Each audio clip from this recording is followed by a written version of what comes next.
요한일서 3장 14절. 다 찾으셨으면 우리 같이 읽어볼까요? 14절부터 시작. 우리는 형제를 사랑함으로 사망에서 옮겨 생명으로 들어간 줄을 알거니와 사랑하지 아니하는 자는 사망에 머물러 있느니라. 그 형제를 미워하는 자마다 살인하는 자니 살인하는 자마다 영생이 그 속에 거하지 아니하는 것을 너희가 아는 바라.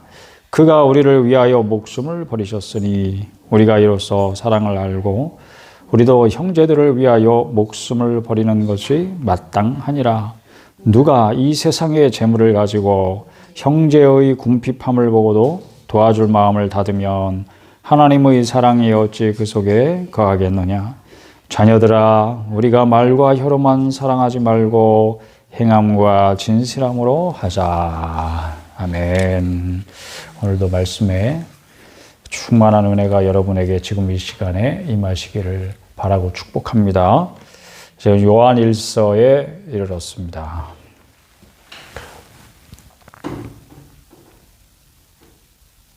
지난주 뭐였죠? 베드로후서였죠? 맞습니까? 예, 지난주에 제 설교를 잠시 다시 생각을 해보시면 하나님의 초청장을 받은 사람은 많다 적다? 많다. 청함을 받은 사람이 많다 그러셨으니까 그건 누구든지 받을 수 있고 누구나에게 하나님이 초청장을 보내셨다. 그거죠. 그러니까 하나님의 초청장을 그냥 받아들이기만 하면 되는 거였어요. 그러나 하나님의 약속을 믿고 그 초청에 반응한 사람은 적다. 택함을 받은 사람은 적다. 그렇게 주님께서 말씀을 하셨으니까. 그러니까 하나님의 초청장을 받아들고 그 초청에 응하여서 그래서 그 잔치 날, 시간, 장소 그것을 기억하면서 기다리고 있는 사람이 택자다. 이렇게 말할 수 있겠죠. 택자들은 하나님의 초청장을 받았습니다. 그리고 훑어보고 저도 우편물이 가끔씩 오면 이렇게 뜯어보잖아요. 그리고 누구한테 왔나 확인해보고 저한테 온 거면 내용을 살펴보고 이게 나한테 영양가 없는 거다. 그러면 어때요? 그냥 바로 휴지통으로 직행이죠. 그러나 정말 이거 내가 여기 가봐야 되겠는데 꼭 가야 되겠는데 그러면 어때요? 이거를 소중히 간직하고 잊어버리지 않으려고 어때요? 휴대폰 캘린더에다가도 미리 입력을 해놓고 알람도 설정을 해놓고 이렇게 기다리잖아요. 그리고 가끔씩 잊어버릴까 봐 며칠이었지? 그날이 언제였지? 어디였지? 이렇게 자꾸 기억해 보려고 애를 쓰고 잘 기억 안 나면 또 살펴보고 이렇게 하는 거잖아요. 이게 택자의 자세라는 거죠. 하나님의 초청장을 받아들고 그것을 믿고 내가 여기 꼭 가야 되겠다. 그러면 그 잔치에 들어가기까지 여기에 지상에서 하는 일은 무엇입니까? 자꾸 기억을 잊어버리지 않기 위해서 자꾸 기억을 상기시키는 거예요. 그걸 다른 말로 말하면 결국 하나님이 나를 선택하신 것이 옳았다는 것을 입증하는 삶을 이 지상에서 여기서 우리가 살아드려야 되는 거 하나님 앞에. 그러니까 세상에 봐라 내가 하나님을 믿었더니 이렇게 축복받았어. 너희도 하나님의 축복받아. 이게 아니고요. 사실은 우리의 믿음은 누구에게 증명해 보여야 되는 거예요? 내 자신? 이 세상? 아니에요. 하나님 앞에 증명해 보이는 거예요. 그렇지 내가 너를 택한 것이 옳았어. 이렇게 하나님이 허허허 과연 나의 선택이 옳았던 거야. 여러분이 뭔가 정말 고민하고 어떤 선택을 했어요. 그래서 그 일을 했는데 그 결과가 너무 좋았어. 내가 생각한 것보다 훨씬 좋았어. 그러면 기분이 어때요? 기분이 하늘을 날아갈 것 같죠. 그래 내가 잘했어. 내 선택이 옳았던 거야. 봐봐 내 선택이 옳았지. 이렇게 자랑하고 싶고 그렇잖아요. 여러분이 하나님께 그런 존재가 되시기를 축복합니다. 설교자들이 하는 일은 바로 그런 거죠. 이 사실을 여러분에게 계속 일깨우는 것이 바로 설교자의 일인 줄 믿습니다. 오늘 제가 하고자 하는 일도 다름 아니에요. 그거예요. 그러나 거짓말쟁이들은 어때요? 교회 안에 들어와 있는 거짓말쟁이들은 늘 이 포인트를 흐트러지게 만들어요. 그래서 그들이 하는 일은 하나님의 백성들 사이에 분열을 조장하는 것입니다. 나뉘어지게 만들고 흐트러지게 만들고 초점을 맞추지 못하게 만들고 오늘도 성경은 이 거짓말쟁이들 때문에 발을 헛디디는 일이 생길 수도 있는데 넘어지지 않게 정신을 바짝 차려라. 그리고 속지 않기 위해서 미혹되지 않기 위해서 믿음과 지식에서 부지런히 자라가거라. 성장하라. 이렇게 말씀하십니다. 그게 이제 지난주에 설교 내용이었습니다. 베드로 사도를 통해서 주님께서 우리에게 주시는 말씀이신 줄로 믿습니다. 요한일서는 여러분이 정신을 바짝 차려서 지금 해야 할 일이 무엇인가 이거 하나를 말씀하고 있는 거예요. 그게 뭐냐? 하나님을 사랑하는 것이다. 이렇게 말하고 싶어요. 그 강조해요. 하나님은 사랑이시다. 여러분 많이 들어보셨죠? 그게 바로 요한일서에 나오는 말씀이고 그냥 나오는 게 아니라 계속 강조하는 말씀이에요. 어떻게 보면 요한일서의 주제는 이거 한 문장에 딱 들어가 있을 수 있어요. 하나님은 사랑이시다. 그런데 여러분 제가 이제 오늘 드리고자 하는 말씀은 이제 다른 게 아니고 그런 거예요. 왜 요한 사도는 이렇게까지 하나님과 사랑을 연결시키고 싶어 하실까? 그렇게 강조할까? 왜? 하나님은 빛이시다.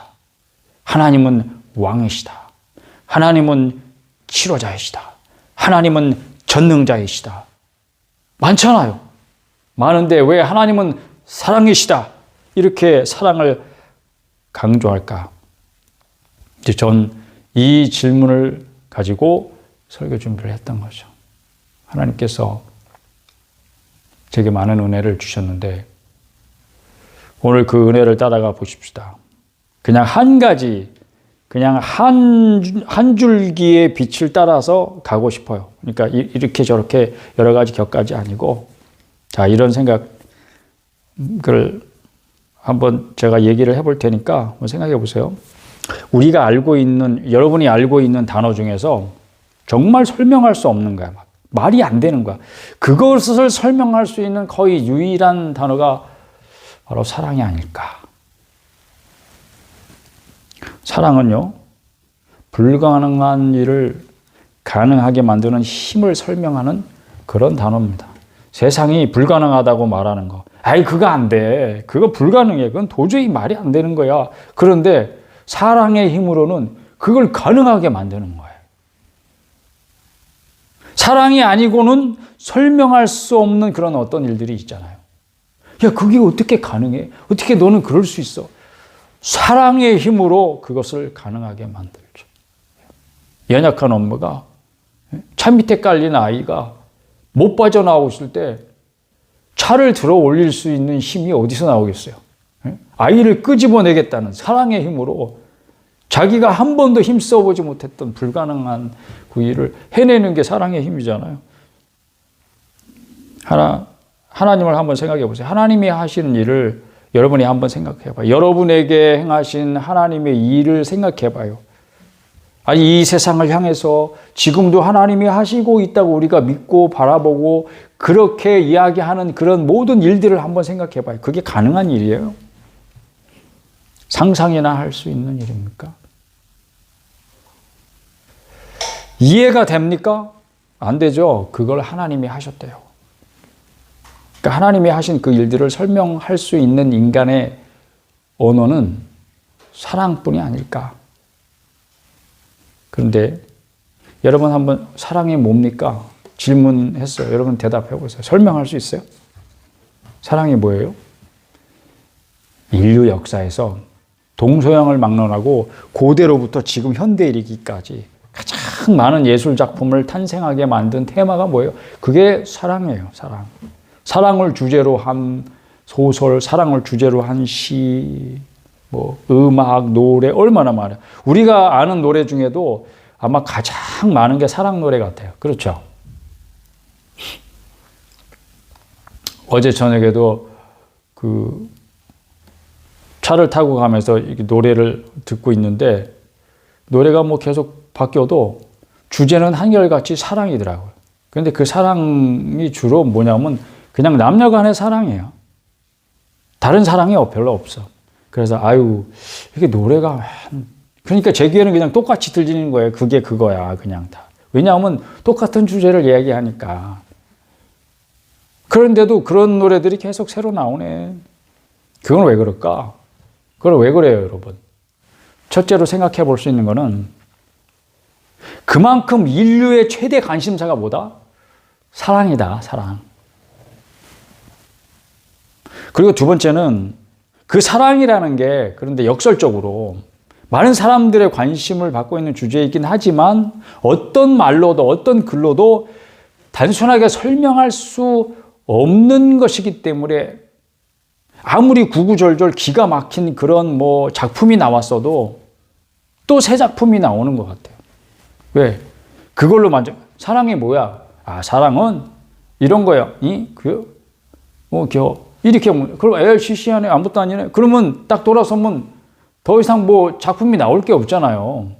알아버렸는데. 근데 그게 아니고 이 주제는 그래 막 감동을 받고 막 눈물 흘리고 막 이래도 다음에 또 새 작품이 또 나오는 거예요.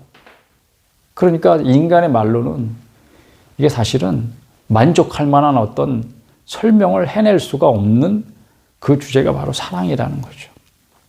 앞으로도 아마 영원히 인류는 가장 설레는 이 주제에 대해서 속 시원하게 설명할 수 없을 것 같아요. 이게 그냥 제 개인적인 생각일 뿐일까? 여러분은 어떻습니까? 근데 그것을 하나님이 행동으로 보여주신 거예요. 하나님이 사람이 되셨습니다.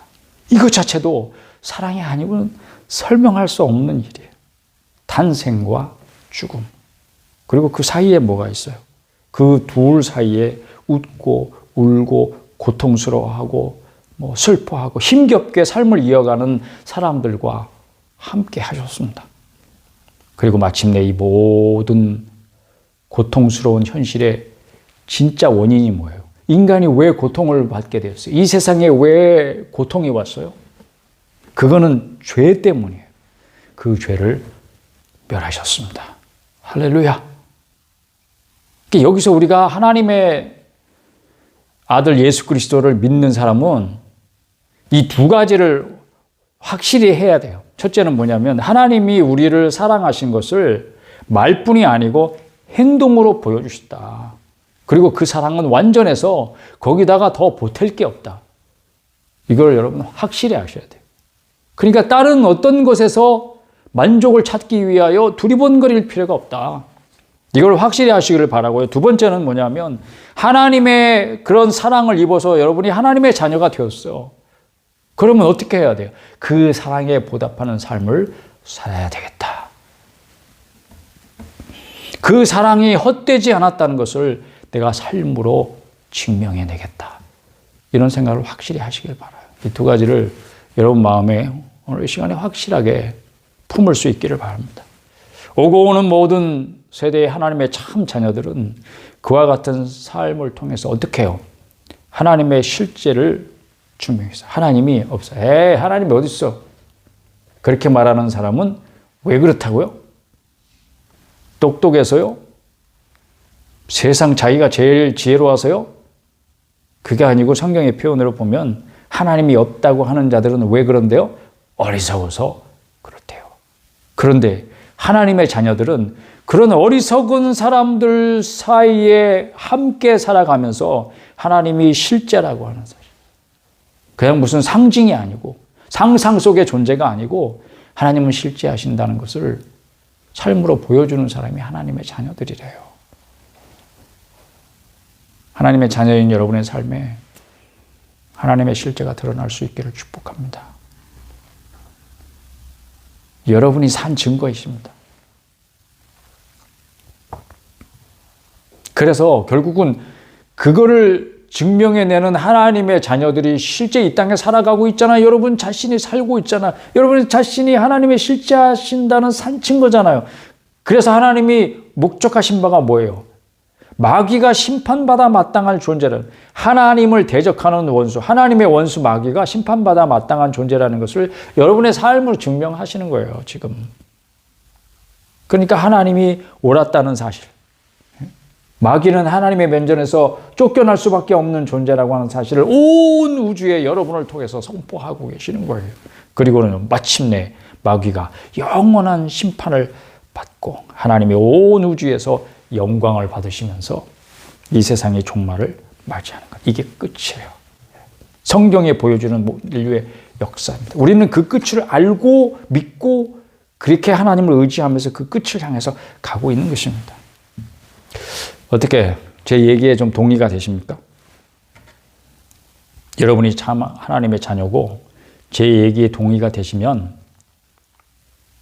지금 여러분이 이 순간에 어느 편에 서 있는지를 다시 확인하시고 확실히 하시기를 바랍니다. 왜냐하면 하나님의 자녀이어도 길은 항상 한 길뿐이지만 우리가 곁가지로 나가는 수가 있다. 지금 하고 있는 그 행위가 어느 편의 일인지, 내가 하나님 편의 일을 하고 있을 수도 있지만 반대편에 서서 하나님의 원수가 되는 일을 하고 있는 수도 있어요. 그러니까 그걸 여러분 확실히 하세요. 하나님 편에 서서 일하고 계신다면 뭐 더 말할 게 없죠. 그러나 여러분이 그 반대편에 서서 하나님의 원수와 함께하여 마귀 편의 일을 하고 있는 것이라면 여러분이 심판을 면할 수 있는 길은 딱 한 길뿐이에요. 회개하고 그 길을 떠나는 것뿐이에요. 그거를 오늘 확실히 하시길 바랍니다. 그리고 여러분의 회개가 거짓되지 않았다는 거죠. 참이라는 거. 왜냐하면 그 얻어 터지고 나서 이제 고통 가운데서 이스라엘 백성들이 늘 부르짖는 게 하나님 우리가 잘못했습니다. 우리가 죄인입니다. 하나님 우리를 불쌍히 여겨주세요. 눈물 찔찔 짜고 막 옷 찢고 뭐 머리에 막 재 뒤집어 쓰고 막 이렇게 그냥 슬픔을 당한 것처럼 뭐 걸음도 천천히 걷고 이러면서 하나님 불쌍히 여겨주세요. 이러면 하나님이 또 불쌍히 여겨주시고 구원해 주시고 거기서 건져주시고 이러잖아요. 그러나 하나님은 알고 계세요. 그 회개가 참되지 않았다는 거. 근데 하나님은 놀랍게도 신용만 해도 그렇게 하나님의 불쌍히 여겨주시는 그런 게 있어요. 하나님의 사랑이죠. 근데 구약 성경에 분명히 얘기해요. 하나님도 알고 계셨다는 거예요. 그들의 회개가 참된 회개인 적이 한 번도 없어요. 우리가 구약 성경을 읽으면서 늘 그러잖아요. 어떤 때는 보면 욕 나오는 장면들이 많아요. 근데 그게 우리의 모습일 수 있어요. 지금 나의 모습일 수 있어요. 그러나 이제는 이게 끝을 향해서 가고 있잖아요. 우리의 시대가. 그러면 우리의 회개가 정말 거짓이 아니라는 것이 딱 드러나서 참된 회개여야 하는 이유가 분명히 있어요. 그리고 거짓이 아니라는 것을 증명하는 길은 딱 하나뿐이에요. 사실은 막, 야, 거짓이 아니라는 것을 증명해봐. 그럼 뭐 이것도 있고 저것도 있고 막 그 중에 하나 선택지, 하나 택해. 이게 아니에요. 성경은 그렇게 어렵지 않아요. 딱 한 가지만 말해. 왜냐하면 뭐냐면 하나님의 성품이 여러분에게 그대로 드러나는 거. 이거 한 가지뿐이에요. 사람이 회심을 하고 거듭남의 축복을 얻어서 죄사함을 받고 하나님의 생명이 그 안에 심겨지면 딱 그 사람의 삶이 이전과 다른 것은 하나님의 성품이 그대로 드러나기 시작하는 거. 그걸 어떤 말로 표현하든 이거를 성화라고 표현하든지 신화라고 표현하든지 어떤 표현이든지 잘 생각해요. 왜 그래요? 이게 하나님께 딱 돌아서잖아요. 그러면 하나님의 빛 안에 거하는 자가 되잖아요. 그러면 어둠의 일을 버리고 빛을 좋아하게 돼요. 여러분이 어두운 구석을 좋아하던 사람이 더 이상 그 어두운 가운데 있는 것을 싫어하는 사람이 된다고 생각해 봐요. 빛을 좋아하고 넓은 장소를 좋아하고 환한 곳을 좋아하고 사람들이 모여 있는 것을 좋아하고 사람들 싫어하고 막 그 안 만나고 막 사람 많이 모이는데 가기 싫어하던 사람이 자기 집 문을 열고 사람들을 환영하고 내가 싫어하는 사람도 얼마든지 사랑할 수 있다는 사실을 그냥 체득하게 돼요. 그러니까 완전히 다른 사람이 되는 거죠. 그런 세 사람의 역사가 거듭남의 역사인데 예수님이 너희는 세상의 빛이라 그러셨잖아요. 그럼 당연하죠. 여러분은 하늘의 빛이 아니에요. 어디의 빛이다? 세상의 빛이다. 왜? 세상에 있으니까 아직 하늘나라 안 갔으니까.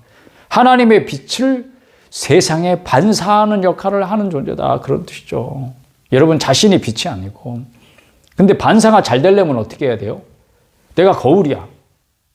근데 빛을 반사를 했는데 이게 그 거울이 깨끗하지 않아. 뭔가 오염으로 막 더러워졌어. 반사가 잘 안 될 거 아니에요. 그러니까 그 거울을 깨끗이 닦아야 빛이 반사도 잘 되겠죠. 이와 같이 자신을 깨끗이 해서 더러운 것이 없이 해야 되겠죠. 자신을 더럽히는 것이 무엇이겠습니까? 온갖 세상의 죄악된 일들과 그 중심에 있는 탐심과 더러운 욕망이죠. 그거를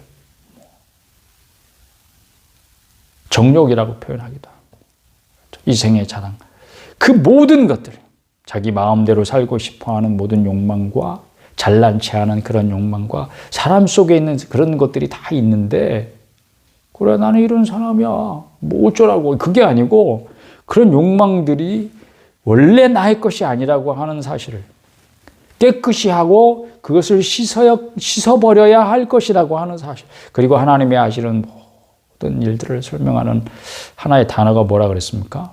사랑. 그것이 여러분의 삶의 동기가 되는 거예요.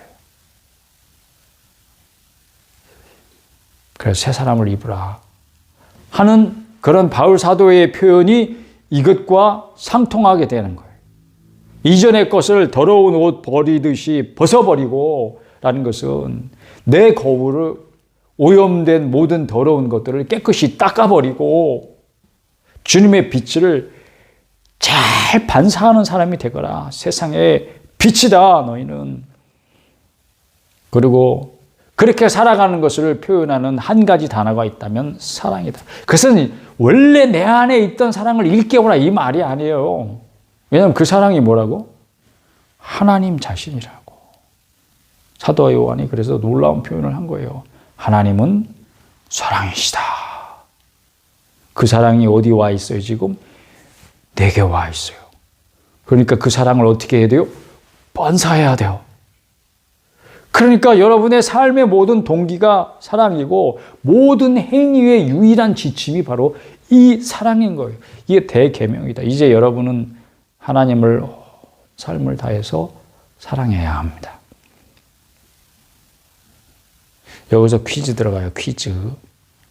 여러분이 하나님을 사랑한다는 것이 거짓이 아니고 참이라는 증거를 보여줄 수 있는 딱 한 가지 있어요. 오늘은 한 가지만 자꾸 얘기하네. 뭘까요? 여러분이 하나님을 사랑해. 너무 사랑해요. 오늘 아침에도 말씀 묵상의 주제는 그거였어요. 네가 처음처럼 나를 여전히 사랑하느냐? 이게 주님의 질문이었어요. 여러분 대답해 보십시오. 내가 여전히 하나님을 사랑합니다. 하나님을 처음 사랑했을 때처럼 지금도 여전히 하나님을 사랑하고 있습니다. 그 증거, 내가 하나님을 사랑하는 그 사랑이 거짓이 아니라는 딱 하나의 증거. 뭘까요? 4글자입니다. 4글자. 형제 사랑. 뭐라고요? 형제 사랑. 세상 모든 사람을 사랑하라는 게 아니에요. 그거는 사랑이 아니에요. 지금 여기 네 눈앞에 있는 형제를 사랑하는 것입니다. 지금 여기에서 눈에 보이는 형제를 사랑하지 못한다면 하나님을 사랑하는 말도, 사랑한다는 것도 뭐다? 거짓이다. 네가 어떻게 눈에 보이지 않는 형제를 사랑하지 않으면서 보이지 않는 하나님을 사랑한다고 할 수 있느냐? 그게 질책이잖아요. 그게 팩트, 폭격, 팩폭. 우리를 아프게 찔르는 말이죠. 근데 심지어 더 심한 말을 하고 있어요. 사도 요한. 여러분 요한일서 3장 10절 가볼까? 10절 하반절. 제일 마지막 부분 10절에 다 같이 시작. 그 형제를 사랑하지 아니하는 자는 뭐다? 하나님께 속하지 아니하니라. 더 무서운 말이죠. 야, 네가 형제를 사랑하지 않으면서 어떻게 하나님을 사랑하느냐? 사랑한다고 말할 수 있냐? 이게 참일 수 있느냐? 이 말이 여러분 막 가슴에 막 확 깊이 안 찔리죠? 그런데 이 말은 더 찔리는 말이죠. 엄청나게 무서운 말이죠. 그 사람은 어떤 사람이다? 하나님께 속하는 사람이다? 안 속한 사람이다? 속하지 않은 사람이다. 그러면 하나님께 속하지 않은 사람에게 영생이 있다 없다? 없다. 3장 15절. 예. 하나님께 속하지 않은 사람에게 영생이 있을 리가 없잖아요. 그렇다면 근데 이 사람이 신앙생활을 하고 있어요. 어떻게 이 사람의 신앙은 도대체 그럼 뭐예요? 하나님께 속하지도 않고 영생도 없어. 이게 뭐냐? 이런 걸 가리켜서 종교생활이라고 하는 거예요. 생명 없는 종교생활. 자기가 주인 되어서 자기가 원하는 것을 얻고자 하나님도 쥐고 흔들려고 하는 종교생활. 자기 마음대로 살고 싶어서. 이 모든 것이. 안타깝지만 그런 사람이 교회 안에 있습니까? 없습니까? 뭐 딴 사람 생각하지 말고 여러분 자신이 가슴에 손을 얹고 생각을 해봐요. 여러분. 내가 오늘도 하나님을 통제하고자 하는가? 하나님께 뭔가 떼쓰고 있는가 지금 내 뜻대로 해달라고. 그거는 이 세상에 있는 것이 다 아버지께로부터 온 것이 아니라고 말씀하고 있습니다. 그것을 가리켜서 요한 사도는 더 아주 세게 말해요. 요한일서의 제일 마지막 절 보면 우상이라고 말해요. 바로 그거예요. 우상이라는 게 무슨 사람 모양, 짐승 모양 이렇게 막 세워놓고 그걸 우상이라고 말하는 게 아니에요, 여러분. 우리는 처음부터 교회가 잘못 가르친 게 뭔가 있어요. 그게 이제 개신교의 최대의 약점인데 뭐냐면 뭘 그림을 그려놓고 무슨 형상을 만들어 놓으면 그게 우상이라고 생각하는 아주 잘못된 습관이 있어요. 하다못해 우리 교단은 그래서 본당 안에 뒤에 십자가도 없애버렸잖아요. 그렇죠. 그게 우상이에요. 아니 나는 그 십자가를 놓고 그걸 우상이라고 생각해 본 적이 한 번도 없어요. 여러분은 어때요? 그래서 제가 늘 뭐 농담처럼 하는 얘기 가운데 하나가 제발 오바 좀 하지 마, 오바. 그 오바한 거야, 오바. 너무 안타까운 거예요. 그래서 제가 어떻게 해요? 우리 교단의 지침이니까 뒤에다 십자가를 못 걸었는데 여기다라도 갖다 놓은 거예요, 여기다. 보이세요, 예? 여기 십자가. 여기다 갖다 놓고 저 우상 딴지. 이렇게 생각하는 사람이 있는가 한번 손 들어 보시라고. 우상은 그게 아니에요, 여러분. 하나님께 대한 잘못된 사상, 잘못된 신념. 근데 여러분은 그것을 마치 금과 옥조처럼 소중하게 생각하고 자기와 생각이 다른 사람들을 배척하는 거예요. 그걸 가리켜서 지금 우상이라고 하고 있는 거예요. 여러분 자기 자신을 지켜서 우상에게서 멀리 하십시오. 우상 종교를 버리시기를 바랍니다. 형제 사랑은 더 이상 이야기할 게 없겠죠. 마지막 한 가지 그러나 누가복음 11장에 나오는 선한 사마리아인의 비유를 이야기하고 싶어요. 형제 사랑을 좀 이해하기 더 쉽지 않을까. 예수님께서 그 비유를 말씀하신 게 왜 이야기를 하셨냐면 어떤 사람이 질문을 했기 때문인데 내 이웃이 누구입니까? 이런 질문에 대답을 하기 위해서 네 이웃이 누구냐고 잘 들어봐. 그러면서 하신 이야기예요. 한 사람이 예루살렘에서 여리고를 내려가는 길인데 강도를 만났어요. 그래가지고 있는 거 다 뺏기고 거의 두들겨 맞아서 죽게 된 거예요. 이제 사실은 아니에요. 이제 비유로 이야기한 거니까. 이제 제사장도 지나가고 레위도 지나갔는데 그 얘기는 다 뺄게요. 어떤 사마리아 사람이 길을 가다가 우연히 이 사람을 본 거예요. 근데 길가에 쓰러져서 그렇게 거의 벌거벗고 얻어 터져서 뭐 피 철철 흘리고 있고 그런 거예요. 우연히 봤어요. 그런데 이 사람이 그 사람을 보고 아무런 대가를 바라지 않고요. 치료해 줬어요. 약 발라주고 붕대를 싸매주고 오히려 자기 짐승에 태워가지고 여관으로 데려가서 근처 여관 들어가서 먹이고 재우고 회복될 때까지 필요한 경비는 내가 대줄 테니까 책임지고 내가 대줄 테니까 정성껏 보살펴 주세요. 이렇게 도와줬단 말이에요. 그 사마리아인이 그렇게 한 이유는 뭐라고요? 누가복음 11장에 보면 불쌍히 여긴 거예요. 그게 다예요. 그 사람한테 뭘 바랬겠어요? 누가 강도 만난 자의 이웃이 되겠느냐? 이렇게 예수님이 질문하니까 오히려 질문을 했던 사람이 당연히 뭐라고 대답했겠어요? 예, 당연히 자비를 베푼 자입니다. 그 사람이 강도 만난 자의 이웃이죠. 그러니까 예수님이 이런 결론을 내리십니다. 그래, 이제 네 이웃이 누군지 알았지? 가 아니라 가서 너도 이와 같이 하라. 이게 이 비유의 결론이었습니다. 뭐라고 질문했는데? 내 이웃이 누구입니까? 이렇게 질문했는데 이 비유를 통해서 가서 너도 이와 같이 하라. 이렇게 결론을 내리셨습니다. 이 비유를 들으신 여러분은 이제 더 이상 이렇게 오해할 수 없습니다. 어떻게 해요? 하나님, 저에게도 그런 이웃을 보내주세요. 그런 선한 사마리아인 같은 이웃을 나에게도 보내주세요. 아무런 대가를 바라지 않고 나를 도와줄 수 있는 그런 사람. 내가 아플 때 돌봐주고요. 힘들 때 힘을 주고요. 위로해주고요. 그런 선한 사마리아인 같은 사람 나한테도 있으면 좋겠어요. 이렇게 적용할 수 없다는 거죠. 어떻게 적용해야 돼요? 오히려 여러분들이 가서 교인들 가운데 강도 만난 피해자처럼 아프고 병들고 외롭고 힘들어하고 외면당하고 죽게 된 사람이 없는가 살펴주시고 그에게 이웃이 되어 주십시오. 그 정도는 아닐지라도 누군가가 여러분의 도움을 받아서 정말 영적 침체에서 벗어날 수 있는 그런 사람이 있을 수 있잖아요. 그리고 병에서 회복되고 시험을 이기고 죽으려고 생각했던 사람이 정신을 차리고 한번 살아보려고 몸부림치기 시작하고 그렇게 될 수 있도록 여러분이 도와주실 수 있잖아요. 그렇게까지 생각을 하고 접근을 안 해도 여러분이 뭔가 불쌍히 여겨야 할 사람을 딱 보고 정말 당연히 불쌍히 여겨야죠. 그 마음 하나 가지고 여러분이 사심 없이 도와줄 수 있는 사람들이 여러분의 주변에는 반드시 있어요.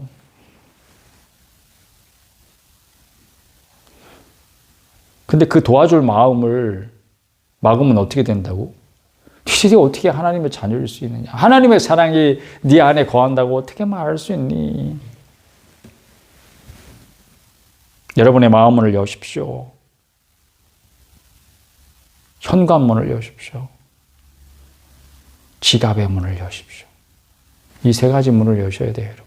첫째 무슨 문? 마음의 문. 두 번째, 현관문. 세 번째, 지갑문. 배고파?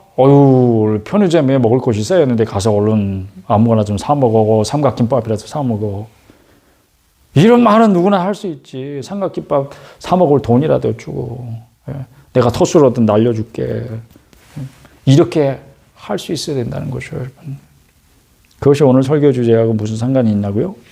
자, 누가복음 11장 선한 사마리아인의 비유를 예수님이 왜 말씀하셨다고요? 어떤 사람이 이렇게 질문했어요. 어떻게? 내 이웃이 누구입니까? 이렇게 질문했기 때문이라고 했습니다. 근데 그 질문을 왜 했는지 한번 생각해 보세요. 그 질문을 왜 했어요? 그 앞에 보면 어떤 율법 교사가 예수님을 시험하기 위해서 질문을 해요. 선생님, 내가 무엇을 해야 영생을 얻게 되겠습니까? 이 질문부터 시작하는 거예요. 뭘 얻겠다고? 영생을 얻기 위해서 무엇을? 이 질문부터 시작했던 거예요, 사실. 그런데 예수님은 바로 그것 말이야 이렇게 설명하시는 법이 없죠. 오히려 또 질문을 하세요. 야, 율법에 뭐라고 기록되어 있어? 네가 어떻게 읽었냐? 그러니까 영생을 얻는 길은 어디에 기록되었다? 하나님 말씀 성경에 기록되었다. 그러니까 너가 읽었다. 네가 모르는 게 아니야. 지금 그 얘기 하시는 거예요. 그랬더니 아이고, 정확하게 이렇게 율법에 기록되어 있는 것을 이 사람이 알고 있어요. 네 마음을 다하며 목숨을 다하며 힘을 다하며 뜻을 다하여 주 너의 하나님을 사랑하고 또한 내 이웃을 네 자신같이 사랑하라고 기록되어 있습니다. 그랬더니 예수님이 내 대답이 옳다. 이를 행하라. 그리하면 살리라. 딱 이 세 마디. 내 대답이 옳다. 이를 행하라. 그러면 살리라. 더 이상 거기다 뭘 덧붙일 게 없어요. 이 사람이 정확하게 말했어요. 하나님 사랑은 어떻게 해야 된다? 따라합시다. 내 마음을 다하며 목숨을 다하며 힘을 다하며 뜻을 다하여 그렇게 하나님을 사랑해야 합니다. 그렇게 떡없게 하나님을, 경상도 말로 떡없게 하나님을 사랑하는 사람이 영생을 얻는 사람이고, 그가 진실하게 하나님을 사랑하는 사람이란 증거는 딱 이 한 가지에서 드러난다. 네 글자 뭐라고? 형제 사랑. 그게 다른 말로 말하면 이웃 사랑, 이렇게 되는 거죠.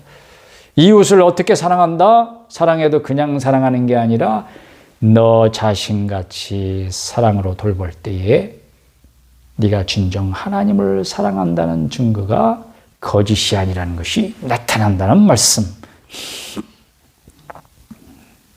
여러분은 이웃을 사랑으로 돌보는 사람이 되십시오.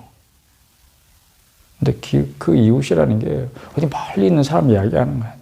물론 멀리 있는 사람도 늘 내가 기도로 품는 사람은 항상 가까이에 있는 것처럼 느껴져. 그러니까 그 사람도 이웃이 틀림없죠. 그가 누구이든지 가족일 수 있어요. 가족은 누구예요? 배우자와 자녀들이에요. 그리고요, 원가족일 수 있어. 부모님, 형제들. 이런 분들을 가족이라고 하는 게 아니라 원가족이라고 하는 거예요. 또 같은 교회 다니는 교인들, 같은 교회는 아니지만 같이 예수 믿는다고 하는 그리스도인들, 동네 이웃 주민들, 그 사람들은 교회 안 다니는 사람이에요. 예수 믿는 사람도 아니에요. 그렇지만 그들도 틀림없이 이웃이에요. 그가 누구이든지 지금 여러분의 도움이 필요한 사람입니다. 그 사랑으로 여러분이 이웃을 사랑했다고 합시다. 내 자신처럼. 그랬다고 해서 여러분들이 칭찬과 명성을 얻으라는 이야기가 아니라는 거 여러분이 잘 알고 계시죠? 그래서 여러분이 저 사람 착한 사람이야. 이런 칭찬과 인정과 명성을 얻으라는 게 아니라 여러분이 하나님을 사랑하는 것이 거짓이 아니고 참되다는 것을 하나님 앞에 증명하라 이 말입니다. 오늘 여러분들이 그렇게 하나님께 네가 정말 나를 사랑하는구나 그렇게 인정되시기를 축복합니다.